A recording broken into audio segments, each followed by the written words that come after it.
Hi everyone, happy Tuesday. Welcome back to Close by Sam. We have a medium one today, simple and easy, middle of the week. We have a few new names, so let's see how much I struggle with those.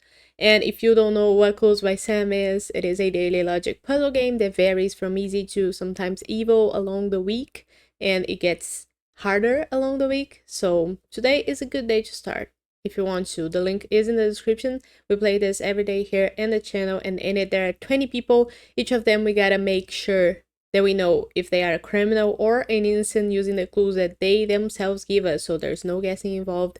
A good logic game for us to keep sharp. So you can follow along if you're interested, and I'm gonna start right away and explain my logic as I go.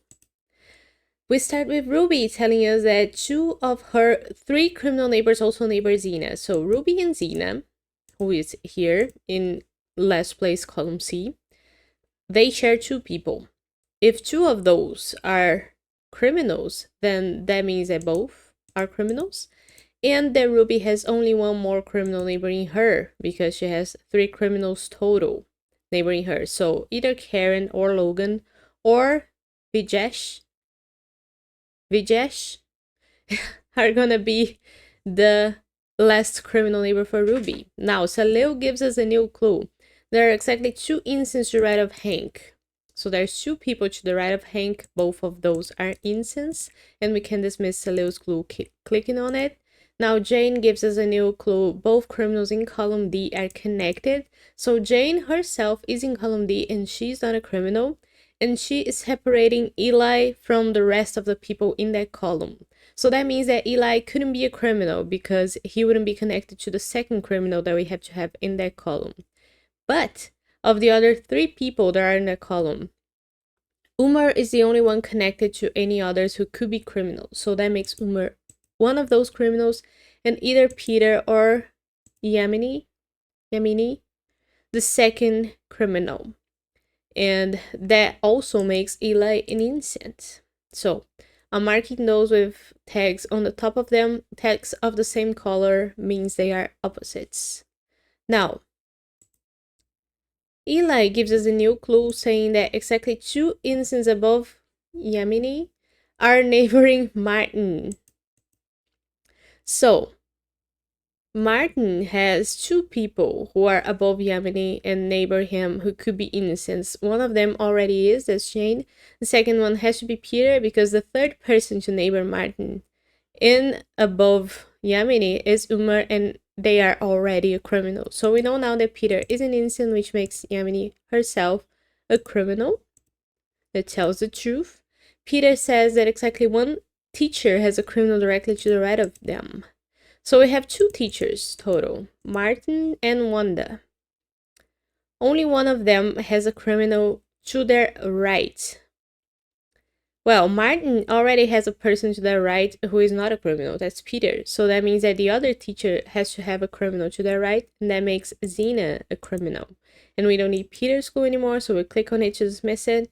Zena says there's at least one innocent in each profession. So what profession do we have so far that doesn't have an innocent?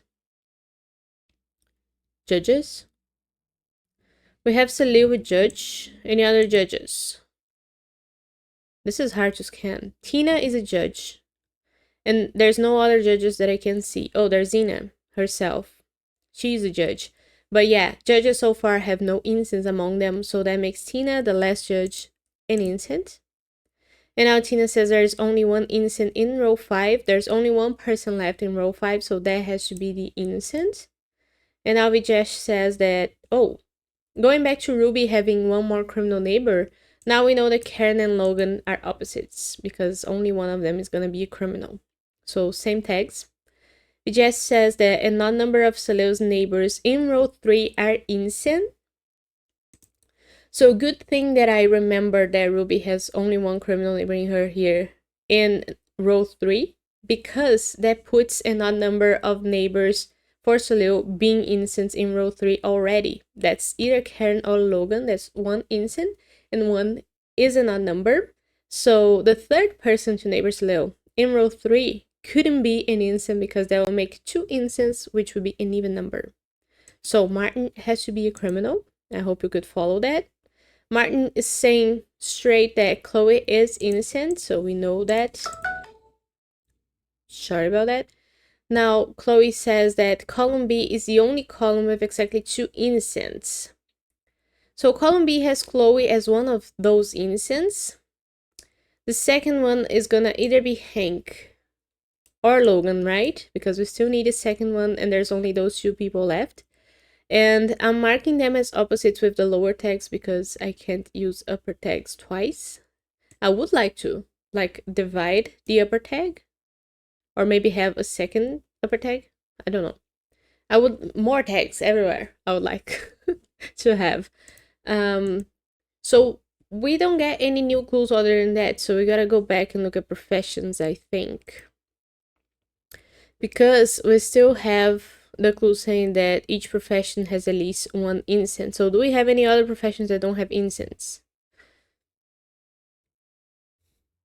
I mean, the mechanics are gonna have 1 innocent here, but that doesn't make any a criminal, right? Because it could have 2 innocents. At least just means that it could be 1 or more. Any other professions? We have painters. Should we look at coders? Because Karen is a coder. Vijesh is an innocent who's a coder, so that doesn't really matter. But we're thinking about Chloe's clue, actually, because it says that column B is the only column with 2 innocents. So we know that column C couldn't be left with 2 innocents only, and so far it has only 2. So we need a third one to not be left with 2, and that has to be Deborah. Now, Deborah gives us a new clue. There's an odd number of innocents named Karen. Karen has 2 innocents so far. Ruby is one of them, and she's gonna have a second one here in column B from the people who are opposites. So that makes the last neighbor that she has, Gunny, have to be an innocent to make 3, to make an odd number. So Gunny is an innocent, and Gunny gives us a new clue. There are exactly 3 innocents in the corners. How many do we have so far? Eli, Vijesh, so that's 2. Yamine is not an innocent, but she's in the corner. So we need a third one, and there's only Betty left in the corner. So she has to be the third innocent in a corner.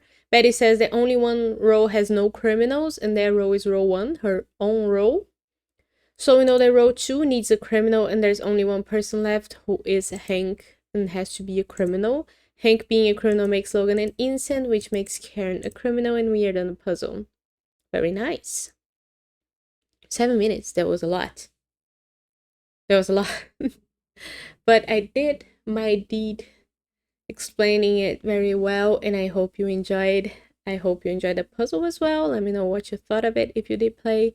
And I'll leave this video here for today. So middle of the week tends to be a little shorter. I'll see you tomorrow for more Clues by Sam. So bye bye.